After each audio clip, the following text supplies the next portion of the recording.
A'udhu billahi minash shaitanir rajim. Bismillahir rahmanir rahim. So the first point that I'd like to start is setting an expectation, which is that when the Holy Quran makes a prophecy, or a prophet of God or anyone, then many times people have an expectation that a sign should be so clear that there is no aspect of faith that is left at all.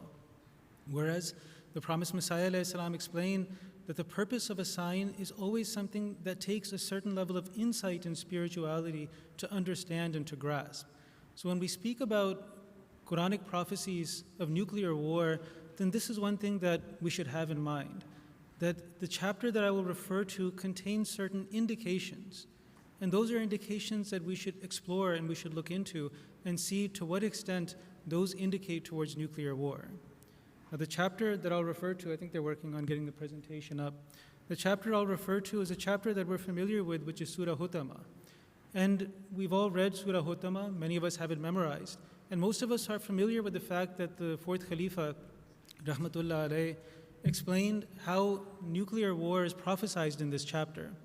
But I'm not going to repeat those points because that wouldn't really be doing a service to that chapter. It isn't enough for you and I to just come up here and repeat verbatim the research that Hazrat Khalifatul Masih Rabi Rahmatullah alayhi did. But rather, as an Ahmadiyya, it is our responsibility to add to that research. I'll just stand here. It's good that I have it, but I can just continue without it. Oh, there they are. Okay. They thought you didn't want it. Oh, no, I want it. So this was the quote of Hazrat Masih Maud alayhi salatu wasalam. So when it comes to presenting those points, then our objective should be to advance that research. Hazrat Khalifatul Masih Rabi Rahmatullah alayhi explained this also, that when we look at the writings of the promised Messiah alayhi salam, there's a central point that he is explaining, and then he gives supporting evidences. Some of those points that are found in the science and the understanding of his time. Now, you and I would not be doing a service to the message of the promised Messiah alayhi salam if we were to simply repeat those scientific arguments that he researched 100 years ago and presenting them verbatim. Our job is to understand the central argument and then to advance the understanding of that with new research.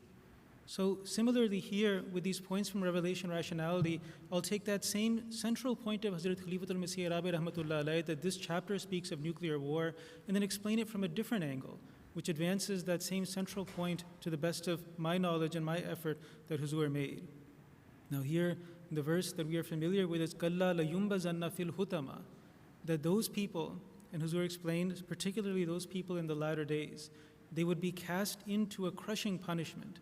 The translation that he explained was that one meaning that this word can have is that thing which has been crushed and broken into a particle, a single particle. But hutama also means that which breaks and crushes, that which destroys. Now what does this expression of the Holy Quran mean? That وَمَا أَدْرَاكَ مَلْ هُتَمَا نَارُ اللَّهِ الْمُوقَدَةِ. Allah Ta'ala could have simply shortened these verses. The verses could have been that Kalla la yumbazanna fi nari lahil mukada, that they will be thrown into the fire of Allah that is ignited. These extra sentences are there because hutama has a significance, and that significance is what is important.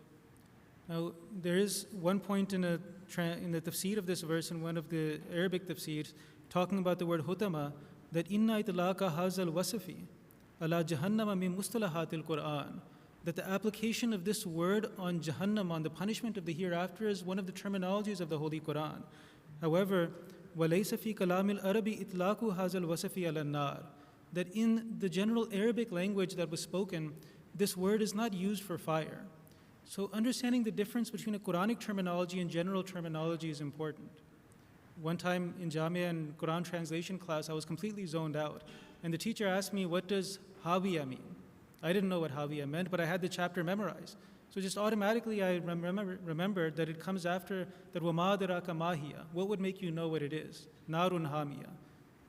So Narun Hamiya is its definition. But it doesn't mean that I understood the meaning of the word, its root meaning or anything. I just understood it in the terminologies of the Quran and I was able to repeat it verbatim. But this expression of وَمَا أَدْرَاكَ is used in many places of the Holy Quran, that what would make you know what it is. Sometimes the definition that's given is an explanation of that word. Sometimes it's not a definition, but it explains the significance of that word. For example, وَمَا أَدْرَاكَ مَا لَيْلَةُ الْقَدْرِ. It's a verse that we all have memorized. It doesn't tell us the definition of Laylatul Qadr, it tells us the significance, that it is greater and better than 1,000 months. Now here, hutama, the definition that the Quran is giving is actually different from the definition that is known among the Arabs, because this is a word that does not apply to fire. The definition that the Quran gives is that it is narullahil muqada. So this is the point that we are familiar with. It is a nar, it is a fire, and it is muqada. It is ignited or it is lighted. So let's think of what it is that the Arabs were familiar with and what it is that the Quran is actually describing here. The Quran is describing here a nar, which is a fire, and it is muqada, it is ignited. That is a maf'ul, it is on the receiving end.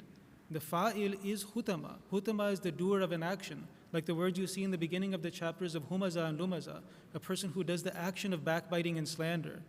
So also, hutama is in the mubaligha sense that one who breaks or something that breaks or crushes. So this is the first thing that we know about this fire that was completely unfamiliar to the fire that people know 1,000 or 1,400 years ago. It is a fire that is muqada, which begins with the act of breaking. And that is a word that is not related to fire. Then also, another point that we know is, I think the page disappeared. I'm not sure. Another point that we learn about this word in these verses is allati tattali'u alal afida. This is also fundamentally different from the fire that the people of 1,400 years ago knew. Because the nature of fire is that it is something that burns from the outside. Anybody, even those people who suffer injury in a fire or they die from self-immolation, some people don't do that as a protest. It injures the outside of the body and then works in. But here the Quran is saying that this fire, this nar that is being described, is something that will leap directly to the internal organs. Afida, fu'ad is also a word that has a synonym in the Holy Quran, which is qalb. And the difference between, why did Allah Ta'ala use the word fu'ad? Qalb more specifically refers to the heart. Fu'ad refers to the organs also that are around the heart. It can refer to the lungs, to the liver, to the esophagus and its appendages. So when it says tattali'u alal afida, it's describing a fire that is fundamentally different in that it directly injures the internal organs of the body. Then innaha alayhim mu'sada, it will be closed in on them. This is a concept of fire that the Arabs of Arabia may have been familiar with, a wildfire that can encompass people. But also there's a different translation of this word, which is alayhim, meaning against them. Alayhim means upon them and over them, and also it can mean against them. And one translation that Hazrat Khalifa Rabi Rahmatullah Alayhi did was that it is closed up against them. It has been kept closed up. Now, this is a description of nar and fire that no one would have understood and was familiar with, because fire, when it is closed up, it extinguishes. So these are all characteristics, fi amadim mumaddada, we can go over that later, but these are all characteristics of nar and fire that people were unfamiliar with, that are not characteristics of conventional fire. They apply to something different. So now when we are exploring what this indicates to, what else it could apply to, then we can look at how these specifics start to apply to and indicate towards nuclear bombs and nuclear war. Now when it comes to the word hadima and yahtamu, it has the meaning of it broke or became broken into pieces. And fission, also the English word, simply has the meaning of splitting or breaking into parts.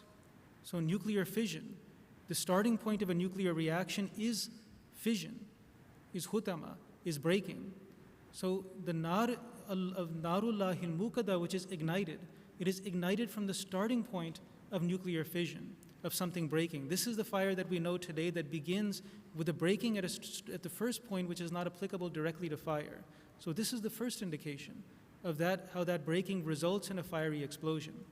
Then also tattali'u alal afida. The explosion and the fire is something that the main injuries and death is caused by internal injuries, either by the shock wave of the blast or by debris that hits a person. And that shock wave is something that first and foremost affects the internal organs, like blast lung, pulmonary trauma. These are things that cause a person to die. An ordinary fire would not cause a person to die in those ways. Then also when it comes to nuclear radiation, there is also that aspect where it looks like a person has suffered three-dimensional sunburns throughout their body. Then also another interesting point is mu'sada, that fire is kept closed up against them. For a nuclear reaction to happen, the more dense that material is, the more likely it is that a particle will collide with a nucleus. And so this is why nuclear explosions start off with an implosion. It is an implosion that then results in an explosion. So the density of of the material that is going to react, this is what results in that nuclear explosion that results. So again, here also, mu'sada is something that does not apply to conventional fire, but it is something that is very applicable to a nuclear explosion. So these are all points that indicate towards this point, which is that the Narullahil Muqada, which is described in this chapter of the Holy Quran, refers and indicates towards the nuclear explosions, which we have come to know in this day and contains a prophecy of the grand punishments that come in this time. So for the sake of this presentation, I had to research how to make a nuclear bomb, which probably landed me on an FBI list somewhere. So I hope it was worth it for you and it was informative. Jazakallah.